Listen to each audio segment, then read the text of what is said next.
So, but today's topic is it's a topic on what I call transference and countertransference, and I'm relating transference and countertransference to the positioning of helping one's people, helping the black community mostly, and the neighboring communities that's intertwined with the black community.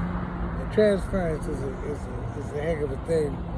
And transference is defined as transferring energy to someone else, to a group, to a person, and many times a negative way. But transference could be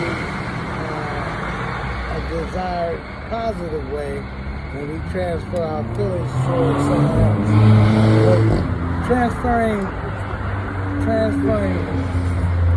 is a dangerous thing when it comes to being in high positions.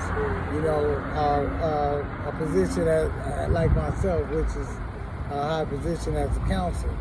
Right? It takes a lot of work and responsibility, and there are rules that one must follow and one must respect in the field of counseling, or the field of being in an executive position, being a pastor, being a minister, you know, anything that's looked upon as a savior.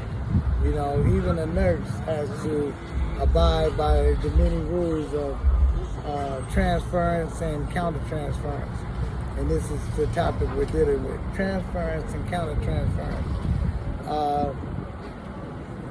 Transference is, just to put a little light on one thing, one could be in a position, like, as I said before, of a pastor. And many individuals, broken individuals, needy individuals, will go to a pastor for help, to go to a pastor for guidance, go to a pastor believing the pastor has the power of God, and which they don't. But once one is weak, once one is broken down, one can see how easy it is to believe that someone who's in a holy place, in a spiritual place, in a religious place, can answer or fix a problem. You know, they seem to be more accessible than the actual God that many of us, a lot of us, believe in. So we must be careful on this particular area. Those who are in that position are trusted to maintain a position, are trusted to respect their position and respect those who depend upon them. You know, so we have to be really, really careful when someone mistakenly many times thinks that if they come to us that they can trust us. All people that's in powerful positions are not to be trusted. Many people are not to be trusted, I'll say. And hopefully you are going to be one of those that's trustworthy. There was once a story about a therapist, and a therapist was dealing with a new client who came in, a woman, a male therapist came and encountered a woman who was very stressed out and suicidal, who believed that if she went to a therapist, he would fix it. The therapist began to tell her on their next visit what he wanted her to wear. He began to tell her to wear some revealing clothing, some nightwear, even some sexy garments that she would wear for a husband or something of a sort. And he told her that he was going to make love to her and that he was going to fix her problems.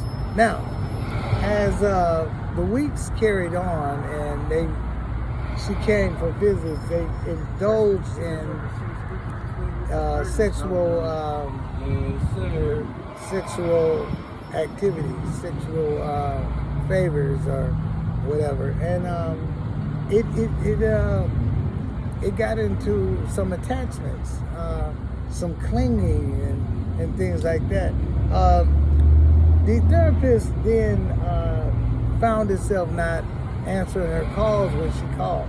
This became a problem, and the woman barged into the office one day and saw her therapist making love to another client or to someone else. She didn't actually know who the person was, but they were performing the same acts in the same place in his office. And the woman was tore up. She was worse than she was when she came for the problem she had with her husband who left her for a younger woman. And so this woman ended up suing the therapist for millions of dollars. And he lost his practice where he could not counsel anymore because he had done it wrong in the area of transference and countertransference.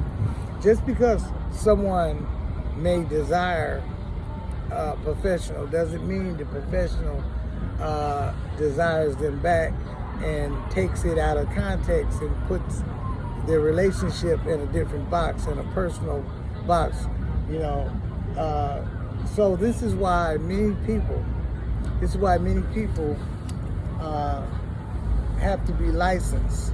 Because they have to take responsibility up under their license to respect the rules and not violate the rules. If a counselor is in a place and a young lady client wants a ride home, he or she is not allowed to give that person a ride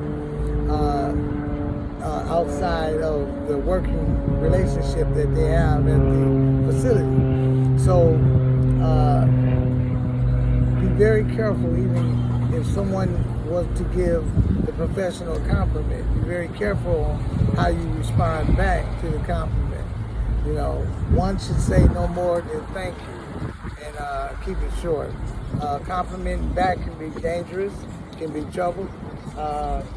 Going to have lunch with a client is in violation, and having private calls outside of the work relationship at the facility is also a violation.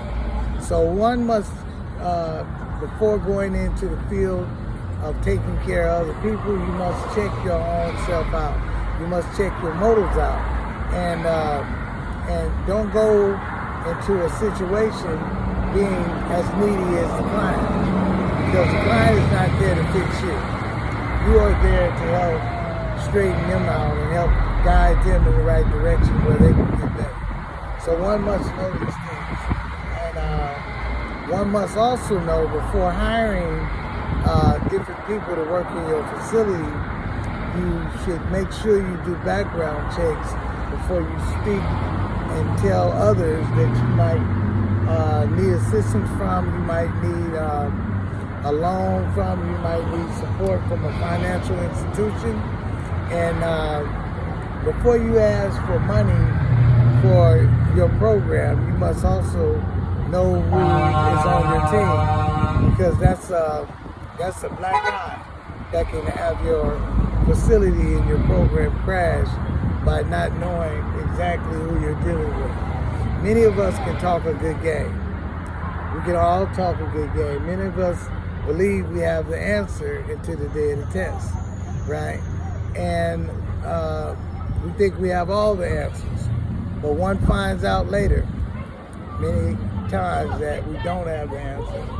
And that's why we all must sit down and have honest dialogue with each other, honest information with each other, be full forward during these conversations and these meetings with each other. And it's not always about getting some money. It's not about getting over on somebody so we can get a quick paycheck. You know, it's about having a real purpose, because the purpose must be bigger than the money. your morals and principles must be bigger than the money. So that's gonna be it for right now. Happy birthday to me. Thank you again for attending my group. Yours truly, your domestic issues counselor. And don't forget to subscribe to my class.